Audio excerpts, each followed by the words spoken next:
outside of witnesses who've seen Jesus, what's your go-to answer or answers that prove the resurrection of Jesus Christ? Yeah, so thank you, George. The first thing that's important is that what we have is eyewitness testimony. Now, we have a couple of relics and some artifacts, well, at least one artifact.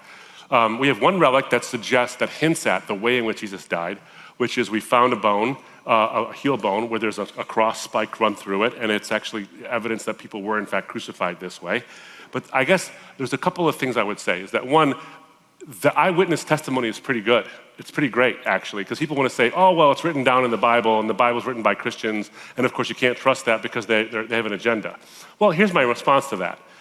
If you saw a guy die and rise from the dead, and you didn't believe in him afterwards, what's wrong with you?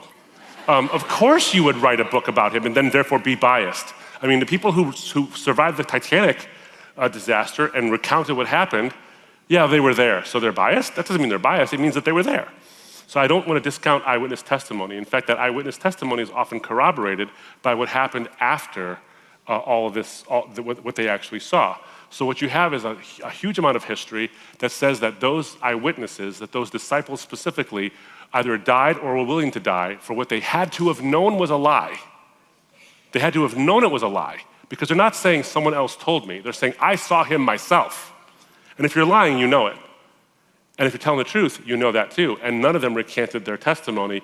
Either they were willing to die or they did in fact die or suffer in some way for their faith. So that's the eyewitness testimony that ends up being corroborated by non-eyewitness testimony. Like, in other words, people who were hostile to the Christian faith, like Cornelius Tacitus and Flavius Josephus and Suetonius and all these Jewish and Roman historians who were saying, the whole birth of this thing called the church, the whole birth of Christianity started because these people claimed that Jesus rose from the dead and they worshiped him as a God. And so the whole birth of the church is attested to by non-Christian sources, and it was based on the idea that Jesus rose from the dead. Now, if Jesus died and stayed that way, it would be very hard to start this movement which claimed he died and didn't stay that way if you could disprove it pretty much immediately. You could just say, guys, calm down, here's the body, movement over. Everyone else had a movement be over that way. They said he's the Messiah. Then they said, okay, let's put him on a cross and see what happens. And they die and they stay that way. So why is he the exception? Why does a church get birthed and catch like wildfire? Maybe because something really did in fact happen. But then I want to go back to this relic, and I don't want to hang my hat on this completely, although I think that there's a ton of great evidence for this. You look at I'm going to say the words Shroud of Turin, and some of you are going to roll your eyes, it's okay, don't worry about it. The Shroud of Turin is this relic that you see this image on it. It's a very long burial cloth. And it looks like the back, because it's folded over a man, and it looks like the image of the backside of a man who was scourged by a Roman torture mechanism called a flagellum. And the front side looks exactly the same way. There's holes in his wrists, there's a wound in his side, there's wounds all over his brow, and of course, and wounds in his feet as well that suggest that he was crucified. Now, people had said, hey, that's a forgery. It's a 14th century forgery. It's debunked. Look, we carbon dated it, carbon tested it, and it's a forgery. It goes back to the 14th century. Well, what you find out is the carbon dating was a little bit flawed because there was a fire in the area surrounding the shroud, and so a lot of the soot and the carbon that was from the 14th century actually got on and skewed the results of the carbon dating of the shroud. So they do more tests on it.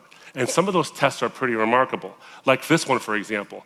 They don't know what the image actually is. When you look at the shroud, the image, no one knows what it is. We just don't know. It's only on the top layer of the fibers. It's not any deeper than one thread. If you were going to paint something in the 14th century and do it that well, and it's 3D, and it's that level of detail, that's pretty remarkable. And they don't know what it is. Plus, in the image, you can see the bones in the hand, and you can see the teeth in the face. It looks like an X-ray. The other cool part about this is that you only can see the full image in its detail if you take a photo of it and you look at the photo negative. Now, some of you are a little too young to know what a photo negative actually is. When you use a camera with film in it, you had the film and you had a negative and you developed that and a positive image resulted. So whatever there is on a photo negative, there's like darkness, that looks light and the light looks dark on a photo negative. Well, the only way to see the image is to take a photo negative and then develop it so you get a negative of a negative, which suggests that this image is a photo negative. They didn't have film in the 14th century to be able to fake a photo negative. So there's all kind of cool things about this. And in fact, Jeremiah Johnson is actually talking about this on major news networks, about this relic that looks like the burial shroud of Jesus, and that something happened to this body that looks pretty miraculous. So I would say that the eyewitness testimony is tremendous. The relic testimony is getting better and better all the time. Don't hang your hat on the relic testimony. I'm not saying that's where you should hang your hat, but the eyewitness testimony is pretty cool. Let me give you one bit of eyewitness testimony, and I'll move on to the next question. The Apostle Paul. Okay, I'm a trial lawyer, right? So I do this for a living now. I do Christian ministry for a living, but I'm a trial lawyer by training. If I had a witness who was hostile to my case, he hated everything to do with my client, hated my case, but then he suddenly changes his mind and he starts to tell and testify to things that are against him. They actually hurt his case and help my case. That is, if you're a lawyer in this room, you already know. That's the kind of thing you drool over and you just destroy all your briefs over, this kind of thing. You put that person on the stand and you let him sing his song and let him speak as long as he wants. That's exactly the Apostle Paul. So you have to explain why Paul suddenly changed his mind and was willing to go through persecution in order to espouse this belief that he had to know was false. But he said he saw the risen Lord. So the eyewitness testimony is awesome. There's great testimony outside the Christian faith from these non-Christian sources, and the relics, or at least the one relic, is really, really compelling the more and more you look at it. Thank you, George.